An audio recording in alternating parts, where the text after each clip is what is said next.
আজকে ম্যাগি দিয়ে আপনাদের একটু অন্যরকম পদ্ধতিতে ইউনিক টেস্টের মুচমুচে খাস্তা সিঙ্গারা তৈরি করে দেখাবো। এত মজার হয় খেতে যে একবার বানিয়ে খাবে আবার বানাতে ইচ্ছে করবে। আসসালামু আলাইকুম বন্ধুরা, কিচেন বাঙালিয়ানা চ্যানেলে আপনাদের সবাইকে স্বাগত জানাই। আজকে আমি আপনাদের সঙ্গে ম্যাগি দিয়ে ইউনিক টেস্টের একটি মুচমুচে সিঙ্গারা তৈরি করে দেখাবো। আর এই সিঙ্গারাগুলো দেখতে যেমন লোভনীয়, খেতেও কিন্তু দুর্দান্ত হয়। তো সবার প্রথমে আমি একটা মিক্সিং বোলের মধ্যে একটা বাটি মেপে 1 বাটি পরিমাণ ময়দা নিয়ে নিচ্ছি। এবার এখানে সামান্য পরিমাণ লবণ, অল্প একটু চিনি, তার সাথে সামান্য পরিমাণ কালো জিরা আর অল্প একটু আজওয়াইন নিয়ে হাতে ঘষে দিয়ে দিচ্ছি। এবার ময়ানের জন্য একটু বেশি পরিমাণে তেল দিয়ে দেব। এখানে আমি তেল দিয়েছি, আপনারা চাইলে ঘি দিয়েও ময়ান দিয়ে নিতে পারেন। তো আমি এখানে 4 টেবিল চামচ পরিমাণ সয়াবিন তেল দিয়ে দিয়েছি। একটু বেশি পরিমাণে তেল দিয়ে ময়দাটা মেখে নিলে দেখবেন এখানে নাস্তাগুলো অনেকটাই খাস্তা তৈরি হবে আর অনেকটা মুচমুচেও তৈরি হবে। এবার ময়দাটা দেখুন হাতের মধ্যে নিয়ে একটু মুঠো করলেই খুব সুন্দর দলা পেকে যাচ্ছে। তো আমাদের ময়দাটা কিন্তু ভালোভাবে ময়ান দেওয়া হয়ে গেছে। এবার এখানে বারে বারে অল্প অল্প করে পানি দিয়ে একটা ডো তৈরি করে নিতে হবে। এবার এই ডোটাকে আমি 10 মিনিটের জন্য রেস্টে রেখে দেব। 10 মিনিটের মধ্যে কিন্তু ডোটা আগের থেকে অনেকটাই সফট হয়ে যাবে। আর এদিকে সিঙ্গারাগুলো তৈরি করে নেওয়ার জন্য আমি এদিকে ম্যাগির একটা পুর তৈরি করে নেব। তো সেই জন্য আমি এখানে 5 টাকা দামের 3টা ম্যাগির প্যাকেট নিয়ে নিয়েছি। আপনারা এখানে যতগুলো সিঙ্গারা তৈরি করতে চাচ্ছেন সেই অনুযায়ী ম্যাগি নিয়ে নেবেন। এবারে ম্যাগিগুলোকে প্যাকেটের ভেতর থেকে বার করে নেব। তো 3টে প্যাকেট থেকে ম্যাগিগুলো বার করে নিয়েছি, এবার রান্না করে নেব। তো তার জন্য প্যানের মধ্যে 1 টেবিল চামচ পরিমাণ সয়াবিন তেল দিয়ে দিয়েছি। তেলটা হালকা গরম হয়ে গেলে এখানে অল্প একটু রসুন কুচি দিয়ে দেব। তারপর তার সাথে অল্প একটু পেঁয়াজ কুচি দিয়ে দিচ্ছি। এবারে রসুন আর পেঁয়াজটাকে হালকা একটু লালচে করে ভেজে নেব। তো দেখুন পেঁয়াজ আর রসুন হালকা লালচে করে ভাজা হয়ে গেছে। এবার এখানে অল্প একটু টমেটো কুচি দিয়ে দিচ্ছি।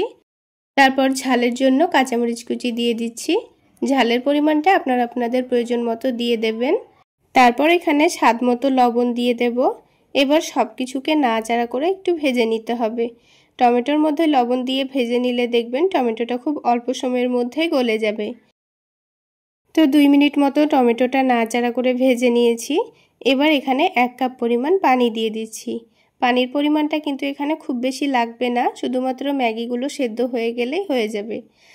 এবার যখন পানিটা ভালোভাবে ফুটে যাবে তখন এখানে ম্যাগিগুলো দিয়ে দেব। তারপর এটাকে একটু নাড়াচাড়া করে ভেঙে দিচ্ছি, তাহলে সেদ্ধ হতে খুব সুবিধা হবে, খুব অল্প সময়ের মধ্যে সেদ্ধ হয়ে যাবে। এবার এই ম্যাগিটাকে আমি ঢাকনা দিয়ে ঢেকে 3 মিনিট মতো রান্না করে নেব। আর 3 থেকে 4 মিনিটের মধ্যেই কিন্তু পানিটাও শুকিয়ে যাবে আর ম্যাগিটাও খুব সুন্দর সেদ্ধ হয়ে যাবে। এবার এই ম্যাগিটাকে নাড়াচাড়া করে নিচ্ছি। এখন কিন্তু ম্যাগির মধ্যে হালকা একটু পানি আছে। তো এই পানির ভাবটা থাকতে থাকতে এখানে কিছু গুঁড়ো মশলা দিয়ে দেব। তো ম্যাগির প্যাকেটের মধ্যে যে মশলাগুলো থাকে সেগুলো এখানে দিয়ে দেব। তো 3 প্যাকেট ম্যাগি যেহেতু নিয়েছি, তো আমি এখানে 2 প্যাকেট ম্যাগির মশলা দিয়ে দেব। তো প্রথমে 2 প্যাকেট ম্যাগির মশলা দিয়ে দিচ্ছি। তারপর এখানে অল্প করে একটু চাট মশলা দিয়ে দেব আর তার সাথেই সামান্য পরিমাণ চিনি দিয়ে দিচ্ছি। আপনাদের হাতের কাছে চাট মশলা না থাকলে চাট মশলার জায়গায় আপনারা লেবুর রসও দিতে পারেন। এবার সব কিছুকে ভালোভাবে মিশিয়ে নিতে হবে। যতক্ষণ না পর্যন্ত পানিটা ভালোভাবে শুকিয়ে আসছে ততক্ষণ নাড়াচাড়া করে নিয়েছি। এবার এটাকে এক সাইডে রেখে এখানে একটু করে তেল দিয়ে দেব। একেবারে সামান্য পরিমাণ তেল দিয়ে দিচ্ছি, 1/2 টেবিল চামচ মতো তেল দিয়ে দিয়েছি। এবার এই তেলটাকে হালকা একটু গরম করে নিতে হবে। তারপর এখানে একটা ডিম দিয়ে দিচ্ছি। তো ডিমটাকে এবার আলাদা করে একটু ভেজে নেব। তো হালকা একটু ভাজা ভাজা যখন হয়ে যাবে তখন এবার ম্যাগির সঙ্গে ভালোভাবে ডিমটাকে মিশিয়ে নেব। ম্যাগির সঙ্গে মিশিয়ে নেওয়ার পর আবারও 2 থেকে 3 মিনিট একটু ভালো করে নাড়াচাড়া করে মিশিয়ে নিতে হবে। এখানে আর কোনো মশলা দেওয়া লাগবে না, এই অল্প মশলাতেই কিন্তু আমাদের ম্যাগি একেবারে রেডি হয়ে যাবে। তো কিছুক্ষণ ভালোভাবে মিশিয়ে নিয়ে একটু শুকনো করে নিয়েছি। এবার এটাকে নামিয়ে নেব। তো আলাদা একটা বাটির মধ্যে নামিয়ে এটাকে ঠান্ডা হওয়ার জন্য এখন রেখে দেব। এবার এটা এক সাইডে রেখে দিয়ে এবার এই ডোটা কিন্তু আগের থেকে অনেকটাই সফট হয়ে গেছে। তো ডোটাকে আবার একটু ভালোভাবে মথে নিতে হবে। তো ডোটা ভালোভাবে মথে নিয়েছি। এবার এই ডোটাকে 2 ভাগে ভাগ করে নেব। তো এবার এই দুটো লেচিকে হাতের তালুতে একটু ভালোভাবে ঘুরিয়ে সফট করে নিয়ে একটা লই তৈরি করে নিয়েছি। তো আমাদের দুটো লই কিন্তু রেডি করা হয়ে গেছে। এবার আমাদের রুটি বেলে নিতে হবে। তো রুটি বেলে নেওয়ার জন্য বোর্ডের উপর অল্প করে একটু ময়দা ছড়িয়ে দিয়ে পাতলা করে একটা রুটি বেলে নেব। তো দেখুন বন্ধুরা, বড় করে আর একটু পাতলা করে রুটি বেলে নিয়েছি। তো রুটিটাকে 4 ভাগে ভাগ করে নেব। তো সেই জন্য মধ্যে থেকে প্রথমে কেটে নেওয়ার পর আবারও এটাকে কেটে নেব। তো দেখুন 4 ভাগে ভাগ করে নিয়েছি। এবার 1 চামচ করে অল্প অল্প করে ম্যাগি নিয়ে এই রুটির এক সাইডে একটু একটু করে রেখে দেব। আর ম্যাগিটা কিন্তু এখানে পুরোপুরি ঠান্ডাও হয়ে গেছে। তো 4টা রুটির পিসেই কিন্তু আমি ম্যাগিটা অল্প অল্প করে রেখে দিয়েছি। এবার এখানে অল্প একটু পানি নিয়েছি, পানিটাকে এই রুটির চারিদিকে একটু একটু করে লাগিয়ে দেব। তারপর যেভাবে সিঙ্গারা তৈরি করে নিই ঠিক সেইভাবেই তৈরি করে নিচ্ছি। তো দেখুন দুই দিকটা টেনে এনে এই সাইডটাকে একটু ভালোভাবে চেপে বন্ধ করে দিচ্ছি, যেন এটা ভাজার সময় না ফেটে যায়। তারপর এই পুরটাকে এইভাবে চেপে চেপে ঢেকে দিতে হবে। তারপর এই সিঙ্গারার মধ্যে খুব সুন্দর একটা ডিজাইন তৈরি করে নেওয়ার জন্য একটা ছুরি নিয়ে এই রুটির সাইডটাকে এইভাবে পাতলা পাতলা করে কেটে দিচ্ছি।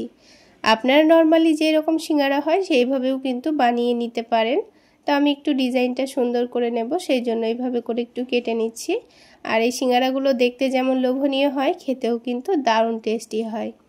একবার হলো এইভাবে বানিয়ে খেয়ে দেখবেন। তো রুটিটা কেটে নেওয়ার পর দেখুন এক সাইডটা টেনে এনে এইরকম উপরে রেখে দিচ্ছি, তাহলেই খুব সুন্দর একটা ডিজাইন তৈরি হয়ে যাবে। তো দেখুন বন্ধুরা, একটা সিঙ্গারা কিন্তু আমাদের তৈরি করা হয়ে গেল। আর এই সিঙ্গারাটা দেখতে কতটা লোভনীয় হয়েছে। তো ঠিক একইভাবে আমি সবগুলো সিঙ্গারা তৈরি করে নেব। তাহলে বন্ধুরা, আজকের এই সিঙ্গারা রেসিপি আপনাদের কেমন লাগলো অবশ্যই কমেন্ট সেকশানে জানাবেন। আর ভালো লাগলে একটা লাইক শেয়ার করে দেবেন। আর আমার এই সহজ রেসিপিগুলো যদি ইউটিউব চ্যানেল থেকে দেখে থাকেন চ্যানেলটি সাবস্ক্রাইব করে দেবেন।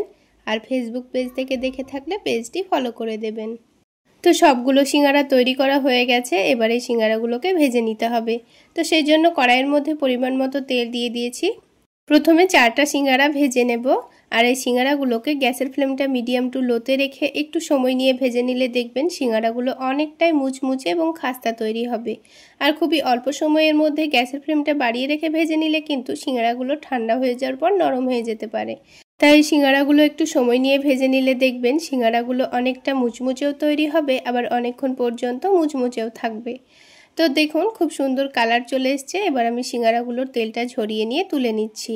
আর এই সিঙ্গারাগুলো ভাজতে আমার 8 থেকে 9 মিনিট মতো সময় লেগেছে। যদি এরকম একটু সময় নিয়ে ভেজে নেন তবেই কিন্তু সিঙ্গারাগুলো খুব সুন্দর ক্রিস্পি তৈরি হবে। তো দেখুন সবগুলো সিঙ্গারাই আমি ভেজে নিয়েছি। আর সিঙ্গারাগুলো দেখতে কতটা লোভনীয় হয়েছে। চাইলে একবার হলো বানিয়ে খেতে পারেন, খেতে দুর্দান্ত লাগে। আর আওয়াজ শুনে নিশ্চয়ই বুঝতে পারছেন সিঙ্গারাগুলো কতটা মুচমুচে খাস্তা হয়েছে। তাহলে বন্ধুরা, আজকে এই পর্যন্তই। সকলে অনেক বেশি ভালো থাকবেন, সুস্থ থাকবেন। দেখা হচ্ছে আরও একটি নতুন রেসিপি নিয়ে নেক্সট এপিসোডে।